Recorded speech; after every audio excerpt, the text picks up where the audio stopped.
أعوذ بالله من الشيطان الرجيم. بسم الله الرحمن الرحيم. نتوسل بالحبابة والبتول المستطابة والنبي ثم الصحابة. السلام عليكم ورحمة الله وبركاته.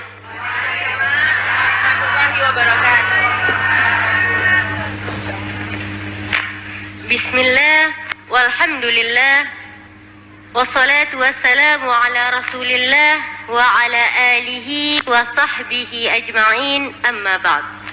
Kepada para ustazah yang saya hormati dan kepada ibu-ibu yang saya cintai, mari kita panjatkan puji syukur kita kepada Allah Subhanahu wa Ta'ala yang telah mengumpulkan kita di tempat yang penuh berkah ini pada pagi hari ini.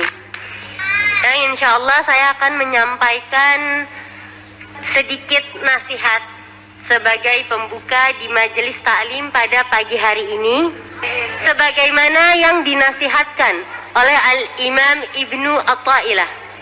Al-Imam Ibnu Atha'illah, beliau adalah seorang ulama besar, ahli tasawuf dan juga ahli fikih, yang dimana beliau berpesan, jagalah sisa umur. Bu, rata-rata umur umat Nabi Muhammad sebagaimana yang diterangkan dalam hadis, rata-rata umur umat Nabi Muhammad sallallahu alaihi wasallam 63 tahun. Maka Al-Imam Ibnu Atha'illah berpesan agar kita jaga sisa umur kita. Kita kan di dunia ini sementara. Betul? Percaya gak Bu, setelah ini ada kehidupan yang abadi? Harus percaya, harus beriman. Karena kalau kita gak beriman bukan muslim. Karena itu juga dari rukun iman. Kalau rukun imannya ada yang kita gak percaya, rontok udah imannya. Betul apa betul? Berarti kita harus percaya bahwa setelah kehidupan dunia ini ada kehidupan yang abadi. Maka dari itu, bagaimana kita menjaga sisa umur ini, yaitu dengan kita manfaatkan sebaik mungkin. Kita menjadi pribadi yang lebih baik. Kita lebih baik itu bukan hanya tentang kita nambah ibadah, kita tambahin lagi zikir. Memang bagus seperti itu, tapi jangan lupa kita harus hindari maksiat yang kita lakukan. Karena akhirnya Bu, kalau kita cuma fokus nambahin ibadah aja, kita nggak tinggalin maksiat kita, maka pahala dari ibadah itu buat nutupin maksiat doang. Kan sayang Bu. Kita kan di dunia maunya beramal sebanyak-banyaknya. Untuk apa? Untuk bekal kita di akhirat. Kita di dunia ini cuma sementara. Itu para orang yang ada di ahli barzah, yang sudah terlanjur wafat, sudah terlanjur di alam barzah, kalau mereka dibangkitkan, maka mereka tidak akan melewatkan sedetik pun kecuali mereka beribadah. Saking apa? Saking mereka tahu pentingnya beribadah dan mengumpulkan pahala yang banyak. Kita ngumpulin pahala cuma bisa di dunia Bu. Tempatnya kita beramal itu di dunia. Kalau kita udah di alam barzah, kita udah transit istilahnya, menuju ke alam yang lain untuk kehidupan yang abadi. Maka dari itu, gimana sih cara kita menjaga sisa amal ini? Dengan cara kita menghindarkan maksiat. Kita jangan zalim sama orang. Sampai Rasulullah menjelaskan dalam sebuah hadis, suatu saat Rasulullah ini bertanya kepada para sahabat. Rasulullah Shallallahu Alaihi Wasallam bertanya kepada para sahabatnya, wahai sahabatku, tahukah kalian siapa itu orang yang bangkrut? Sahabat jawab, orang yang bangkrut itu orang yang gak punya harta ya Rasulullah. Lalu Rasulullah Shallallahu Alaihi Wasallam menjelaskan yang inti dari penjelasan dari hadis tersebut, yang bangkrut itu bukan yang tidak punya harta, tapi apa? Dia yang ibadahnya bagus, dia sholatnya bagus, puasanya bagus, semuanya dilakuin amal ibadah benar, udah pengajian hadir semuanya benar, tapi dia zalim sama orang. Zalim tuh gimana sih Bu? Kita Bu, kalau ngatain orang itu zalim. Kita melukai orang itu zalim. Kita nyakitin orang itu zalim. Kita gosipin orang itu kita zalim kepadanya dalam kehormatannya. Betul apa betul? Berarti kalau kita udah capek-capek ibadah, terus kita zalimin orang, akhirnya apa? Pahala yang kita dapati akan diberikan ke orang yang kita zalimi. Kalau akhirnya pahala kita udah habis, kita mana bisa lihat pahala kita banyak, udah habis apa belum, kan kita nggak bisa lihat. Betul. Ada yang bisa lihat pahalanya? Nggak ada. Kita nggak pernah tahu apakah pahala kita ada atau tidak. Apakah amal ibadah kita hanya menggugurkan kewajiban atau dapat pahala juga? Kita nggak pernah tahu Bu. Maka dari itu jangan sampai kita zalim sama orang. Lalu yang jadi pertanyaan, kalau nih kita zalim sama orang dan kita udah nggak ada pahala lagi, lalu apa? Lalu gimana caranya? Maka dosa orang yang kita zalimi akan diberikan kepada kita. Na'udzubillahi min zalik. Dan itu setiap kali dia zalim sama orang itu berarti setiap detik itu juga pahalanya diberikan. Pahalanya habis, dosa orang yang dia zalimi diberikan ke orang yang zalim tersebut. Sayang nggak Bu? Yang tadinya bisa punya istana gede di surga, gara-gara zalim jadi cuma gubuk. Kalau ada gubuk di surga masih enak Bu. Kalau di neraka, na'udzubillahi min zalik. Yang tadinya punya kebun 2 hektar di surga, dia zalim sama orang. Sehari bisa ngomongin orang 5 kali. Yang diomongin itu lagi.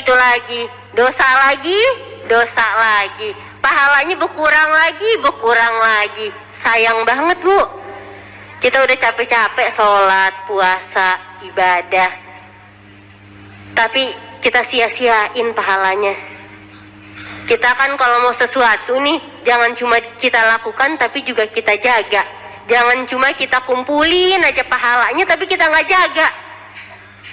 Kayak kita ngumpulin uang, kita ngumpulin emas, tapi kita nggak jaga, kita serakin aja di jalanan. Hilang nggak tuh? Hilang. Begitu juga sama pahala. Kita udah kumpulin, kita nggak jaga, sama aja bohong Bu. Maka dari itu kalau uang kan kelihatan, kita bisa tahu nih, kita bisa kira-kira. Pahala kan nggak kelihatan, maka jaganya juga akan lebih sulit.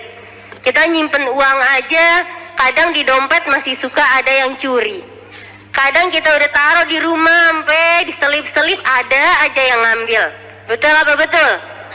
Jadi kita nyimpen uang yang istilahnya kelihatan aja susah, apalagi kita jaga pahala itu. Kita dapetin pahala kan nggak gampang Bu.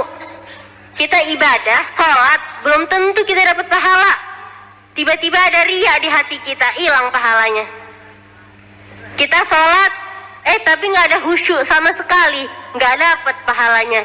Jadi kita ini puluhan tahun ibadah, kita nggak pernah tahu berapa sih pahala yang kita kumpulin.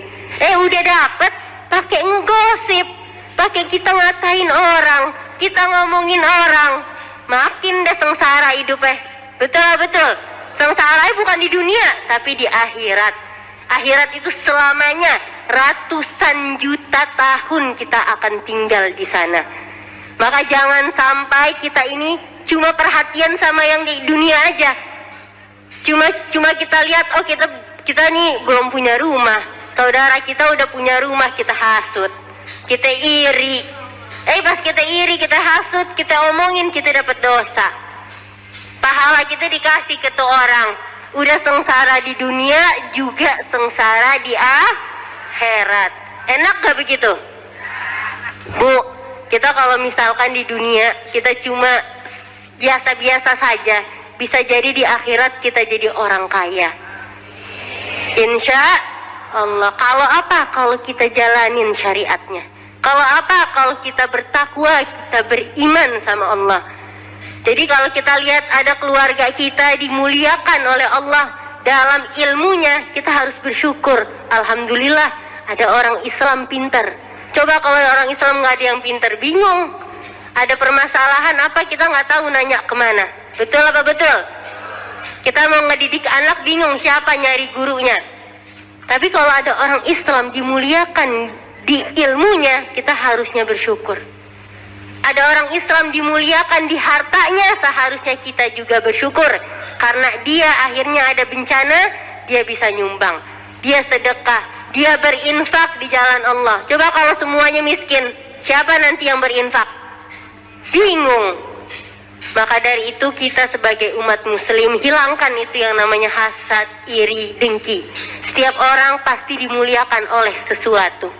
Kalau kata guru saya, Habib Abdullah Baharun, setiap manusia itu diciptakan untuk suatu tujuan. Jadi jangan pernah kita berpikir kita ini biasa-biasa, nggak ada artinya. Tidak. Allah menciptakan kita dari mulai kita ada di perut ibu saja, itu kita sudah menjadi seorang pemenang sampai kita bisa lahir. Jadi manusia itu diciptakan untuk sebuah tujuan. Maka dari itu perbaiki diri kita, perbaiki lagi amalan kita, hindari maksiat, apalagi kita zalim. Zalim itu aneka ragam bentuknya. Kayak kita ngutang sama orang, tapi kita niat nggak mau bayar, itu namanya zalim. Kita mau biarin, udah deh dia punya duit, ngapain saya bayar utang saya? Nah ini nggak boleh nih. Kalau emang niatnya nggak mau bayar, ya kenapa nggak minta aja? Kalau minta kan berarti nggak perlu bayar. Kalau ngutang berarti harus dibayar. Jadi jangan sampai kita zalim sama siapapun itu. Zalim dengan mulut kita, dengan tindakan kita yang intinya kita nyakitin seseorang dengan bagaimanapun caranya, maka itu bisa untuk menghapus pahala kita, bahkan menambahkan yang namanya dosa. Jadi kalau kita udah yakin kita beriman ada kehidupan lagi, kehidupan yang abadi, maka sibukkan diri kita dengan kehidupan itu. Tabung sebanyak-banyaknya, simpan dengan baik harta kita untuk di akhirat nanti. Kalau harta di dunia kita wafat dibawa gak bu? Enggak. Mau kita udah kerja siang sampai malam juga hartanya gak bakal kita bawa. Kecuali apa? Kecuali kita infakkan di jalan Allah Subhanahu wa ta'ala. Maka dari itu jagalah sisa umur kita. Kita lihat lagi nih sisa umur nih kira-kira berapa tahun lagi nih? Nggak lama lagi bu. Kita seharian aja sebentar banget kan? Baru sholat zuhur tiba-tiba udah asar. Betul apa betul? Sangat cepat. Baru kemarin rasanya saya lulus dari kuliah di Yaman, tiba-tiba sekarang saya udah punya anak 2. Cepet banget. Tidak berasa sama sekali. Maka dari itu jagalah sisa umur kita. Dan semoga apa yang saya sampaikan bermanfaat, dan terlebih khusus ini menjadi nasihat untuk diri saya sendiri dan untuk kita semua.